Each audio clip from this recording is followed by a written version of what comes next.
Mm-hmm. 2024 statistic, and I specifically put in murder. Well, I put in homicides. It shows murders, but I did Yeah, that because most of the deaths caused by firearms are suicides. this is true. I think it's 60%, but I mean, It's around that because I think I saw it's- around like 55 or something like that. So in mhm. that ballpark of just a little over half. Um, and so I wanted to see what it looked like specifically for homicides, and and also to shine some light on maybe why people don't spend as much time talking or fighting about you know knife homicides and these other ways. Well, see, this is what's interesting is because we have the Second Amendment, because the guns are the big boss in America.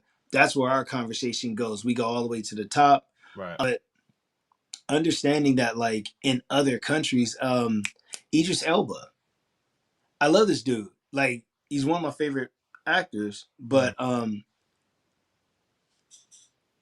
he doesn't live in a place where they have the Second Amendment, right? Firearms are not very prevalent.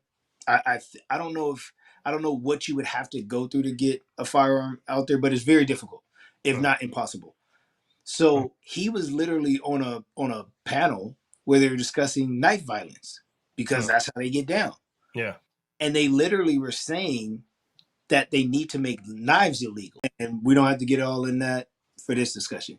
Yeah. But something that she said was that the AR-15 is heavy, Hmm. What?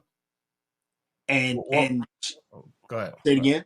She said these big, weapons of war is a thing that said a lot. These big weapons of war that are as heavy as like 10 boxes. And it's like, well, I don't understand what you mean. And then also within that line was like, you know, shooting, 50 caliber bullets, you can shoot I forget what it was, like 50 in a second or something like that. And it's like you're about to craft legislation that could literally make for example, the first gun I ever had was an AR-15. Mhm. And maybe I should explain that a little bit more. When I went to purchase my first firearm, people had been doing a run on on gun stores and ammo.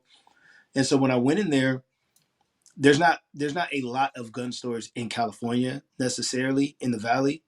Mhm. So when I went to the one that I'd seen ever since I was a kid, I went in there and virtually there were maybe about 5 guns in the whole store.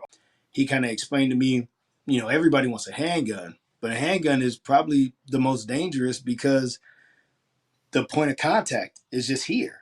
You know, the handgun is the one that when you go to a gun range, if you look up at the ceiling and you see all those holes in the ceiling, that's from people shooting a semi-automatic handgun and you don't realize the recoil, and when you pop it again, and That so does happen. but um so then he explained to me some of those things. He says, you know what, if you don't know anything about firearms, it actually would be a good idea to get a kit and build it. That way you become more intimately, connected to the firearm. You understand some of the working pieces and stuff like that.